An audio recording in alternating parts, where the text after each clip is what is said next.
Des nouvelles révélations sur l'affaire Jean Portmanov à nous glacer le sang, c'est peut-être encore pire que ce que l'on pensait. Rappelez-vous, donc hier on a parlé évidemment de l'affaire Jean Portmanov qui est ici présent, qui est décédé, voilà, qui est décédé avant-hier, semble-t-il, de strangulation parce qu'il était cardiaque, et à l'âge de 45 ans, 46 ans même par ces quatre, par ces quatre cons, voilà, pour ne pas prononcer d'autres mots un petit peu plus problématiques sur YouTube, par ces quatre cons qui se sont très vite, immédiatement dédouanés sur la responsabilité de son décès, voilà, pour ne pas faire de vagues, bien sûr, pour dire qu'ils sont innocents et que c'est surtout de sa faute, que c'est à cause de lui, que c'est à cause de lui-même si il est mort, sauf que on a eu de nouvelles révélations. Il y a d'autres internautes qui nous ont révélé, pas plus tard qu'aujourd'hui, ainsi voilà que des comptes tels que Alerte Info, pas plus tard qu'aujourd'hui, des informations sur la mort réelle, les raisons réelles de la mort de Jean Portmanov, et surtout des informations sur ces quatre zigotos, dont notamment, peut-être le pire d'après certains, le streamer Naruto. Bon alors déjà, pour moi c'est le pire car il s'appelle Naruto, mais en réalité nous n'avons pas fini de descendre dans les abysses de cet iceberg, de cette affaire de streamer sur Kik, alors accrochez-vous les amis, il va très certainement y avoir, comme hier, des vidéos un petit peu borderline, donc comme d'habitude, âme sensible, s'abstenir, on analyse ce petit storytelling, comment est-ce qu'on vous vend l'affaire Portmanov, et on voit ça ensemble tout de suite. Et il y a à ce propos, beaucoup d'internautes qui réagissent, avec notamment le Jarl qui nous dit voilà où nous en sommes, voilà les bas-fonds de l'humanité, et encore moi je trouve que c'est un euphémisme quand on dit ça, voilà, quand on voit, alors je vous avais prévenu, il y a des vidéos un petit peu sensibles, rappelez-vous de ce local complètement dégueulasse, voilà, sur lesquels il jette, alors on sait pas trop si c'est de la peinture, si c'est des œufs, même pire si vous voyez ce que je veux dire, avec Portmanov qui est toujours humilié et à qui on fait subir des sévices et des humiliations si bien qu'il en a eu marre. Et il y a même un de mes abonnés qui a dit que c'était carrément du torture porn. Alors oui, moi je crois que c'est effectivement du torture porn et je ne comprends toujours pas qui regarde ce genre d'émission sur Kik. Mais on aura le temps d'en reparler de Kik, n'est-ce pas? Vous allez voir à quel point ils sont responsables eux aussi, bien sûr. Je découvre, comme des milliers de personnes, ces vidéos. Tout est humiliation et torture, mais ça passe, voilà, ça passe. L'Arcom, vous savez, l'Arcom, l'agence publique financée par vos impôts, qui en revanche ne s'est pas privée de censurer, voilà, des chaînes télévision sur la TNT. L'Arcom, la grande absente de ce phénomène, les médias totalement désintéressés de ce sujet, ça alors. Je ne sais pas si sa mort a quelque chose à voir avec le traitement qu'il subissait, mais une chose est sûre, rappelez-vous, la mort de Jean Portmanov est entourée d'une aura de mystère. Là, pour l'instant, c'est qu'aucun jeune ne devrait pouvoir regarder ce genre d'émission. Évidemment, ça ne peut générer que des tarés qui n'ont plus aucun repère, aucune règle, mais qui est devenu notre pays. On va pousser la limite jusque où? Eh bien écoute, on va pousser la limite jusqu'à ce que les autorités compétentes, ou incompétentes plutôt en France, n'interviennent, voilà, jusqu'à ce qu'il y ait des gens, jusqu'à ce qu'il y ait des streamers qui meurent en direct sur Kik, et là, c'est plutôt alors malheureux, évidemment, mais c'est surtout énormément et carrément sordide, donc voilà, je sais pas encore, une fois de plus, si YouTube va décider de flouter cette vidéo, mais de toute façon, c'est pas vraiment intéressant, puisque ça ne sont que des actes de violence gratuits, voilà, quelle horreur, etc. Mais ça n'est encore que la surface de l'iceberg, les amis, car le streamer, d'après Alerte Info, le streamer qui se fait appeler Naruto, voilà, ça ne s'invente pas, est effondré suite au décès de Jean Portmanov. En larmes chez sa grand-mère, il a refusé de s'exprimer au micro de RTL. Donc c'est-à-dire que là, on a affaire à un type qui, pendant 2 ans, apparemment, voilà, pendant 2 ans, n'a fait que humilier, n'a fait que fait subir des sévices à Jean Portmanov, et dès qu'il décède, eh bien là, il s'exonère complètement de ses responsabilités, parce que oui, qui d'autre est responsable, voilà, je vous le demande, qui d'autre que lui, qui semble-t-il a organisé ses lives et ses streams, est responsable, et là, tout d'un coup, il s'auto-octroie, voilà, il se rachète un pucelage, Naruto se rachète une chasteté de manière spontanée et intentionnelle, voilà, il se ceint d'un voile blanc, et il se dit qu'il est effondré suite au décès de Jean Portmanov, et soi-disant, il est en larmes chez sa grand-mère, etc. Et non, vous savez, moi je refuse de m'exprimer sur le sujet parce que je suis très triste, je ne comprends pas comment est-ce qu'il est mort, hein, bien sûr, non, je ne comprends absolument pas, voilà, je l'ai humilié et je l'ai cassé et je l'ai châtré pendant 2 ans, mais ça n'est absolument pas de ma faute, bien sûr, Naruto, on te croit, hein, bien sûr, psychodélique, bon bah, quel hypocrite, il chiale surtout d'avoir perdu sa poule aux œufs d'or. D'ailleurs, moi, je ne sais pas combien est-ce que ça rapportait, ces lives, apparemment, semble-t-il, cela rapportait gros, si vous le savez, dites-le moi dans les commentaires, bien sûr. Peut-être pire que les bourreaux, les spectateurs, des viewers qui se régalaient de la torture en live d'un homme de 46 ans, payant même pour demander plus. Le mal absolu, hein, c'est ça, c'est de la surenchère. Alors semble-t-il, c'est les spectateurs qui mettaient de l'oseille sur la table, vas-y, balance des œufs sur lui, vas-y, étrangle-le, vas-y, fais ça. Donc c'est effectivement, littéralement, du torture porn, oui, et c'est du torture porn qui est rémunéré. Le mal absolu n'était pas seulement devant la caméra, mais aussi derrière l'écran, voilà, avec des trucs un petit peu vraiment, alors bon, on va quand même les lire. Étrangler, JP, s'il vous plaît, je veux le voir mûrir, pour pas dire autre chose, pour pas être censuré. Mes chers amis, j'ai besoin de me confesser, cela fait maintenant presque 2 semaines qu'ils sont en live, et j'ai pu, grâce à ce long week-end, ne pas louper une miette du live. J'avoue que 2 sentiments en moi me font divaguer. Je suis pressé qu'il termine, mais je veux qu'il souffre. Je ne sais plus ce que je dois penser. Bon bah voilà, ça, cela confirme un petit peu, alors déjà, le niveau intellectuel des spectateurs, et surtout le fait que ça attire, eh bien, des psychopathes, hein, voilà. N'ayons pas peur des mots. Qui d'autre que des gens qui sont animés de la triade noire, hein, c'est-à-dire voilà, sadomasochisme, sadique, etc. Ceux qui sont attirés de manière complètement excentrique et excessive par eh bien, du torture porn et par leur curiosité morbide, c'est-à-dire par leur pulsion de mort, c'est-à-dire par le thanatos qui est en eux avec « Oh ça alors, tiens, She-Her Mistress ». Bon bah là, on a encore quelques petits indices sur qui a bien pu regarder ces lives, hein. Voilà, je vous laisse tirer vos propres conclusions, c'est une exécution qu'il lui faut. Alors là, vraiment, Jean Pormanov, évidemment, c'est du 3e degré, avait l'air d'être aimé, hein, aimé vraiment par le public, c'est genre amour-haine. Il devrait être interdit de donner naissance à des handicapés. Bon, là, voilà, c'est vraiment, car il n'apporte rien au pays. Un permis doit être nécessaire pour faire des enfants afin d'éviter des coups doux et JP. Voilà le genre de personnes, les amis, hein, le genre de personnes, maintenant vous le savez, qui regardaient ce genre de live. Ensuite, il y aura un trade, mais avant, Bully. Alors, Bully qui, lui, pareil, fait un petit peu de l'humour noir, mais bon, alors j'ai envie de dire, écoutez, peut-être que c'est tout ce qu'il faut pendant cette affaire, tellement elle est sordide, tellement elle est grave et sordide. Les psychiatres les détestent. Découvrez leurs secrets pour vaincre la dépression. Et donc là, ben voilà, je suppose qu'il va passer des gens qui regardaient les lives. Il y a 1 mois, j'étais au plus bas, en pleine dépression, et toi, chaque soir, tu réussissais à me redonner le sourire. J'espère de tout cœur que tu vas t'en sortir parce que tu donnes de la force et de la lumière à toute ta communauté. Donc là, vous voyez, en fait c'est un petit peu pour ça que j'ai décidé, bah voilà, de mettre en lumière sur ma chaîne cette affaire, hein, malgré le fait que ce soit plus ou moins éloigné des affaires que l'on traite. Je dis plus ou moins parce qu'il y a quand même l'Arcom qui est censé bouger ses fesses, hein, vous savez, cette agence que l'on subventionne avec nos impôts, n'est-ce pas? Mais là, surtout, on est en plein dans une étude des pires tares de la nature humaine avec des gens qui sont déprimés, et pour soigner, pour guérir leur dépression, eh bien, ils regardent un handicapé qui se fait jeter des œufs et qui se fait humilier en live sur Kik. Et là, tout d'un coup, ils vont beaucoup mieux, voilà, hein, et donc les psychiatres les détestent.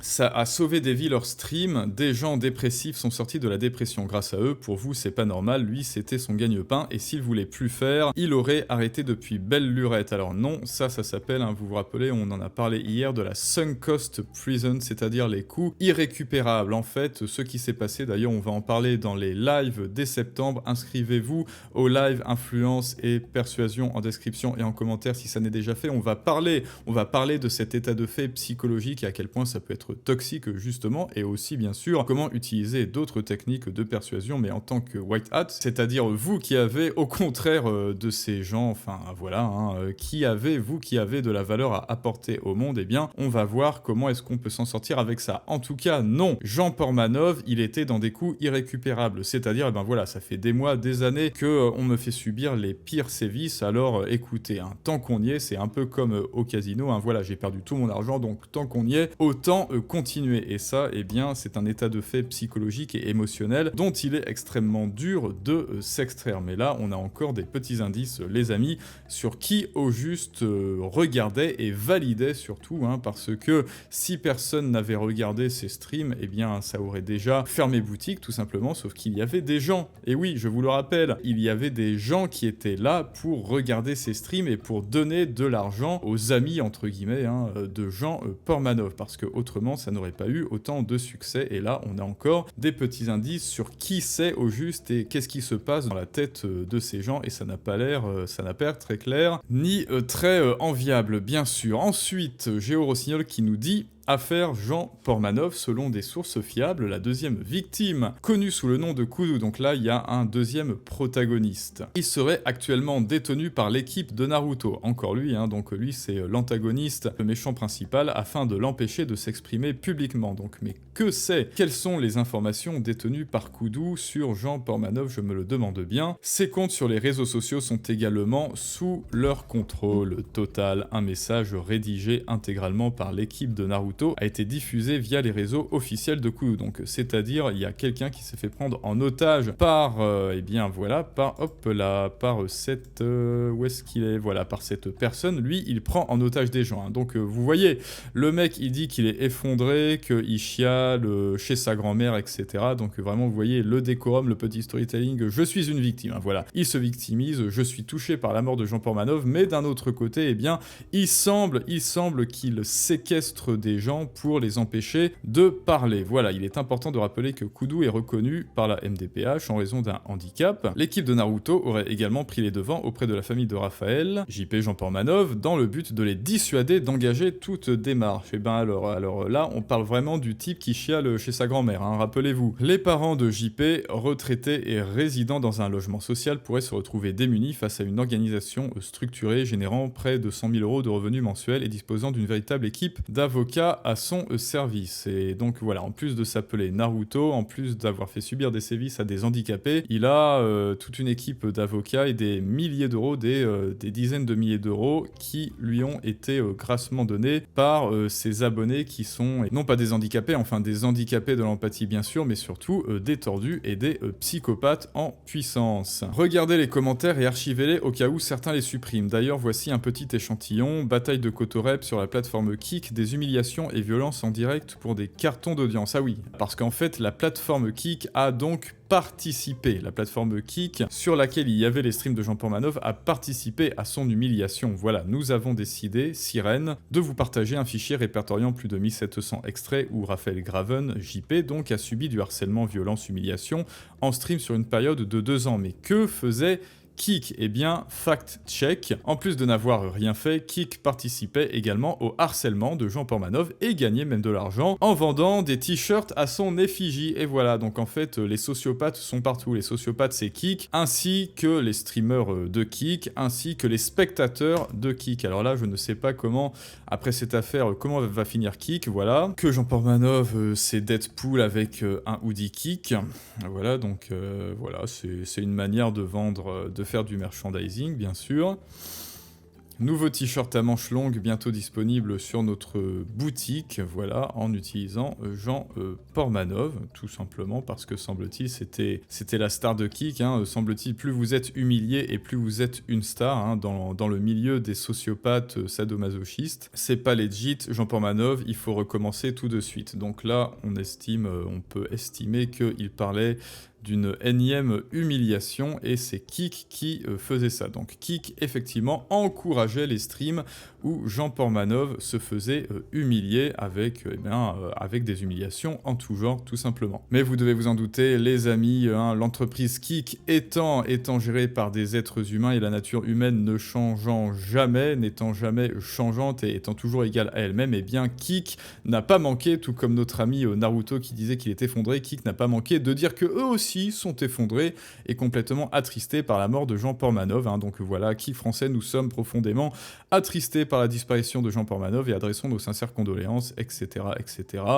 Nous nous engageons à collaborer pleinement avec les autorités. Donc là, il y a un gage d'honnêteté et d'authenticité. Ceci advenant bien sûr après 2 ans de complicité, ça on peut le dire, avec ces streams qui n'ont fait que humilier Jean Portmanov. Ensuite, je ne sais pas, personnellement, toute chose étant égale par ailleurs, si JP était sous tutelle ou sous curatelle, bien sûr, rien ne justifiant ça, étant donné qu'il avait dit à sa propre mère que il en avait marre et qu'il devait partir, mais rappelez-vous cet état de fait psychologique, la sunk cost prison et les coûts irrécupérables. David Lisnard qui dit « Donc nous découvrons qu'en France, des dégénérés humilient ». Bon voilà, en fait il me retire les mots de la bouche. En fait c'est le terme que je voulais utiliser, mais voilà, c'était pour la censure YouTube des dégénérés humilient, martyrisent et mettent en spectacle des personnes vulnérables. D'autres, au moins tout autant dégénérés, regardent ces vidéos et payent pour que cela continue. Le gouvernement avait été alerté il y a plusieurs mois sans réaction. L'Arcom, tant mobilisé pour faire fermer une chaîne de télé, a détourné le regard. Oui, ils sont très forts pour faire arrêter C8 et Touche pas à mon poste, mais en revanche, pour arrêter une émission sur Kik et donc sur Internet où il y a un handicapé qui se fait martyriser, là, en revanche, il passe sous un pont, l'Arcom. Tout cela est immonde. Le calvaire de JP, au-delà des suites judiciaires que reconnaîtra cette affaire, on l'espère, a révélé ces pratiques abjectes auxquelles il faut mettre un terme définitif, en espérant un sursaut général de conscience, d'éducation, de civilisation dans notre pays. Et évidemment, bien sûr, il faut supprimer l'Arcom. Et ça, il faut supprimer l'Arcom, mais toutes les agences publiques, mais ça, vous le savez, on en parle dans les autres vidéos. Bonjour l'Arcom, vous affirmez que la plateforme Kik n'aurait aucun représentant ou interlocuteur en Europe. Or, l'ex-FDJ indique avoir signé des partenariats pour encadrer les jeux sur cette même plateforme. Faut-il en conclure que la priorité de ces agences et autorités indépendantes est davantage de préserver des rentes économiques que de protéger les personnes en situation de handicap? Eh bien écoutez, pour l'instant, on ne sait pas où est l'Arcom, comme nous venons de le dire, il passe sous un pont pendant que cette affaire fait rage et qu'il y a une enquête. Et que Kik, rédige des textes sur X, rédige des tweets sur X complètement hypocrites, avec 2 millions de vues bien sûr, pour dire qu'ils sont complètement attristés, un petit peu comme Naruto qui essaye de nous faire croire que lui aussi il est attristé tout en séquestrant d'autres handicapés pour éviter qu'ils ne parlent et qu'ils ne partagent des informations qui semblent cruciales. Alors, petit flash info avec Alerte Info, là ça vient de sortir il y a 1 heure, voilà, c'est cadeau, c'est pour ceux qui sont restés jusqu'à la fin. Flash, la chronologie de l'absence d'action, donc énième gabegie, mais cette fois c'est une gabegie morale, une gabegie de vertu bien évidemment, la chronologie de l'absence d'action du gouvernement face au décès tragique de Jean Portmanov. Donc, le 29 novembre, Mediapart envoie un mail à Clara Chapaz, ministre chargée du numérique, donc celle qui n'hésite pas à faire des exhibitions de vertu pareilles sur X bien évidemment, tout en mettant sous le tapis cette affaire semble-t-il, relance auprès de la ministre le 2 décembre, le 3 décembre, nouvelle relance auprès de la ministre de la part de Mediapart, le 15 décembre, publication de l'article de Mediapart sur les sévices subis par Jean Portmanov et toujours rien de la part du gouvernement, le 16, ouverture d'une enquête judiciaire, donc on se dit c'est pas trop tôt. Le 8 janvier, garde à vue de Safin et de Naruto. Ah tiens, je ne savais pas qu'ils avaient fait de la garde à vue. Le 18 août, donc, mort en direct de Jean Portmanov, c'était il y a 2 jours, et le 19, donc hier, première réaction de Clara Chapaz. Ah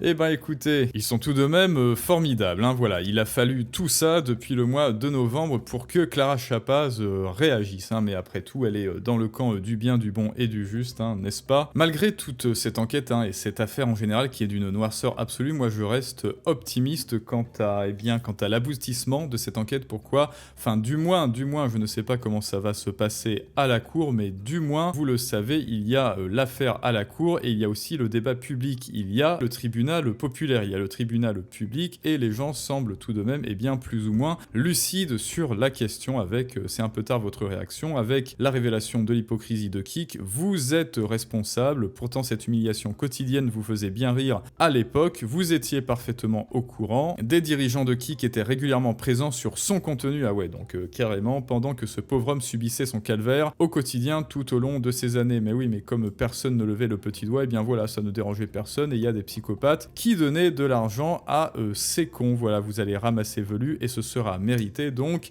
nous espérons qu'il y aura un aboutissement positif à cette affaire, les amis. N'hésitez pas à liker, à commenter et à partager ce contenu, hein, voilà, pour Jean Portmanov, et bien sûr à vous abonner pour connaître la suite et être au courant d'autres vidéos. Dites-moi ce que vous pensez de tout ça, les amis, et je vous dis à tous à très bientôt pour un prochain storytelling du monde moderne, mais ça, c'est une autre histoire.